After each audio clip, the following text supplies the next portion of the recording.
L'invité de la matinale. KTO Radio. Difficile de ne pas le savoir, les Jeux Olympiques et Paralympiques ont lieu en France cet été. En revanche, vous ne savez peut-être pas que l'Église se mobilise elle aussi pour apporter sa contribution à cet événement à travers la prière, mais aussi des réflexions de fond autour du sport. Une conférence autour du thème sport et handicap quand la théologie rencontre le sport se tient demain soir aux facultés Loyola à Paris, le nouveau nom du Centre Sèvres. Une conférence à laquelle mon invité participe, Thalita Courtemann-Guittin, bonjour. Bonjour Maxence, comment allez-vous ? Ça va très bien, merci. Je vous présente à nos auditeurs, vous êtes professeur de théologie pratique à l'Université de Fribourg.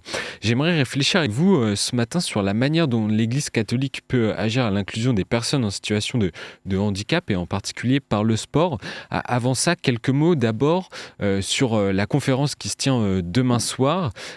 Pourquoi vous y êtes-vous intéressé ? Pourquoi s'intéresser au sport et handicap ?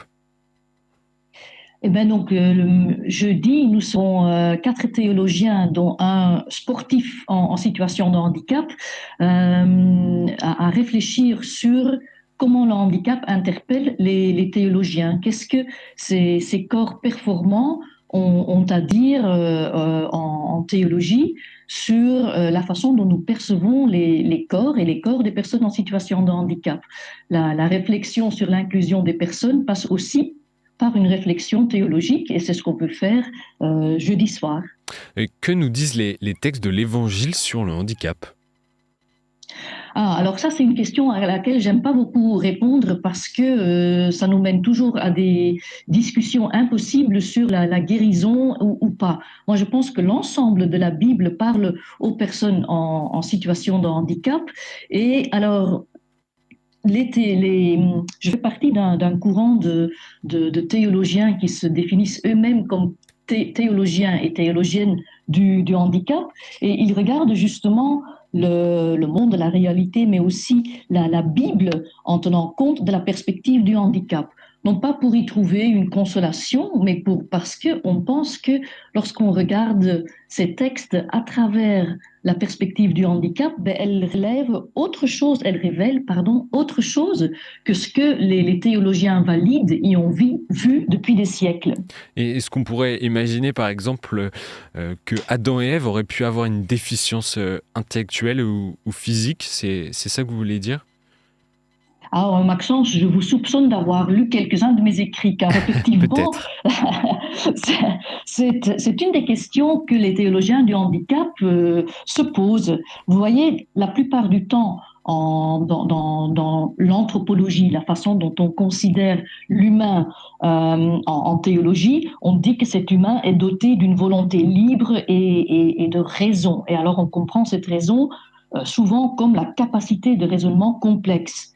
Mais des personnes avec une déficience intellectuelle profonde, par exemple, n'ont pas forcément cette capacité de penser abstrait, mais quand même, elles sont créées à l'image de Dieu.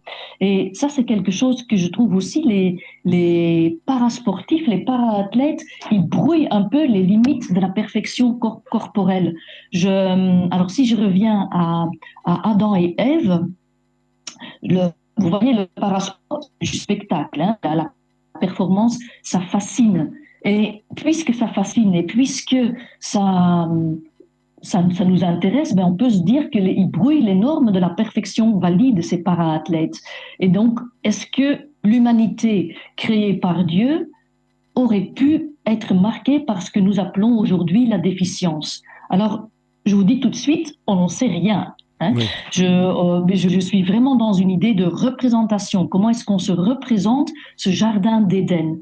Et là, il faut constater que dans notre imaginaire collectif, quand je vous dis le paradis, le jardin d'Éden, à quoi vous pensez, Maxence ? Moi, je ne pense pas forcément, en tout cas, au handicap.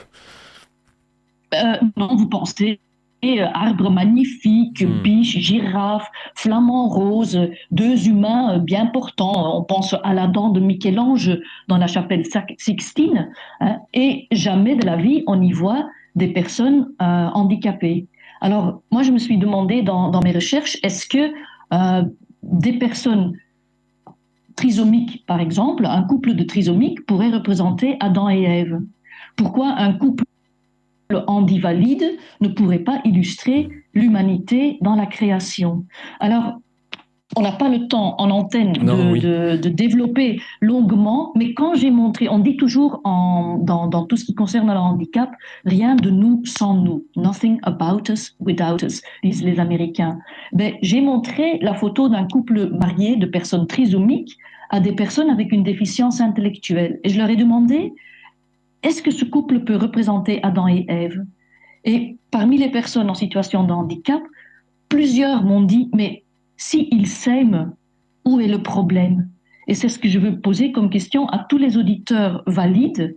Où est le problème de représenter Adam et Ève par des personnes en situation de handicap? Alors, moi, je pense... Oui, revenons sur le sujet en lien avec l'olympisme et le sport et le handicap. L'Église catholique a lancé par exemple le programme Holy Games dédié à l'accompagnement et à la mobilisation lors des Jeux Olympiques de Paris. En quoi les valeurs de l'olympisme rejoignent celles de la doctrine sociale de l'Église ? Mais je pense que cette belle idée qu'on a un tout petit peu perdu de vue par moment, mais cette belle idée que participer, c'est plus important de gagner, mais je pense que là, on joue quelque chose de l'inclusion. Cette participation, elle est valable pour tout un chacun. Et quand dans l'Église, on met l'accent sur une juste rétribution des ressources à œuvrer pour le bien commun, ben je pense que nos para-athlètes peuvent contribuer à cela. On n'est pas forcément dans vouloir gagner à tout prix, on est vraiment dans participer ensemble à trouver notre juste place dans le monde. Et justement, le sport a un pouvoir particulier d'inclusion des personnes en situation de handicap dans la société ? Oui, c'est ce que vous savez que la semaine dernière, la conseillère spéciale sur les droits internationaux des personnes handicapées de l'administration Biden s'est rendue au siège de l'Association pontificale des sports, et c'est justement de cela que Sarah Minkara, elle s'appelle, a discuté avec le Vatican, parce que oui, le sport a ce pouvoir incroyable de montrer que les personnes en situation de handicap peuvent prendre leur place. On voit ça pas uniquement dans le paralympisme, on voit ça aussi, les auditeurs connaissent peut-être la petite série Vestiaire, où on commence à voir quand même les corps des personnes en situation de handicap à la télé, et quelque part ces gens disent on peut être fier de nos corps, et elles montrent que on ne peut pas parler de handicap uniquement en termes de malheur et de tristesse. Les personnes en situation de handicap ont une capacité à être heureux. Le directoire pour la catéchèse le dit en toutes lettres, et je pense que notre Église a accompagné cela. Elle le fait grâce au pontificat de François. Je pense que les choses sont vraiment en train de bouger. Le principe de perfection, de performance domine l'essence du sport moderne aujourd'hui, et les Jeux paralympiques n'y échappent pas et peuvent aussi être dominés par la performance à tout prix. Absolument.